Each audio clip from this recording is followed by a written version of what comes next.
Новый газовый модуль вместо старой угольной котельной в селе Студенец Усть-Вымского района поставили чуть больше года назад. Здесь установили два 400-киловаттных котла, газовые горелки и комби-агрегат для работы на дизеле. Контролирует все электроника. Недавно посчитали энергоэффективность новой кочегарки.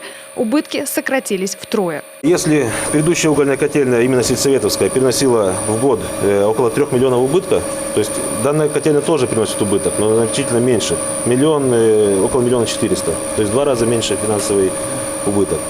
Если брать школьную котельную, которая объединила две, там значительно интереснее результат, так как две угольные котельные приносили убытка 6,5 миллионов, а одна газовая приносит 1 400 000. Соответственно, и снизилась себестоимость производства 1 гигакалории. Котельные в Коми сегодня активно переводят на газ или биотопливо. Только за прошлый год было реализовано 7 проектов на общую сумму 95 миллионов рублей. На 2018 заявок снова 7. Отметим, что модернизация кочегарок – это не только экологичность, но и реальная экономия. При переводе на газ около 20–30%. Правда, как признаются специалисты, на тарифах это не отражается, и тому есть причины.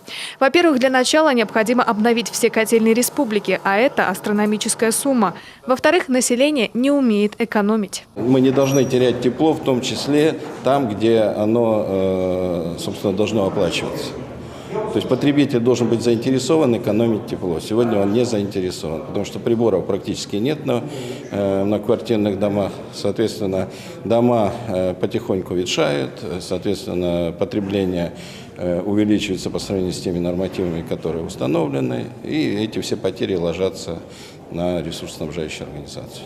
Сегодня региональный центр энергосбережения пытается научить экономии хотя бы социальные объекты. С этого года ведомство внедряет так называемую практику энергосервиса. Привлекает инвесторов, которые готовы вложиться в энергосберегающие проекты в бюджетных учреждениях. Например, автоматизировать тепловые узлы, установить оборудование, которое позволит снижать подачу тепла в выходные и праздничные дни и в теплую погоду. Кроме того, учреждение можно перевести на автономное отопление, установить рядом со зданием модульную котельную на газе или биотопливе. Сегодня порядка 20 социальных объектов уже готовы заключить договоры с инвесторами. Общая стоимость инвестиций внешних, которые даже не из бюджета, не из наших средств фонда, а это инвесторы из-за пределов республики, местные организации, которые готовы около 276, по-моему, миллионов вложить в школы и в больницы для того, чтобы в формате энергосервиса эти объекты модернизировать. И это только начало, это только 22 объекта, которые мы получили. Сейчас, по большому счету, все зависит от расторопности руководителей этих учреждений, которые могут инициировать конкурсные процедуры и соответствующие мероприятия. Всего в республике 800 бюджетных организаций, которые по оценке Центра энергосбережения могут включиться в этот проект. Только вот сами учреждения пока безинициативны. Депутаты Госсовета предложили свою помощь. Они готовы во время поездок встречаться с представителями бюджетной сферы и рассказывать им о плюсах энергосбережения. Александра Головина, Елена Кононова, Дмитрий Ведерников, телеканал Юрган.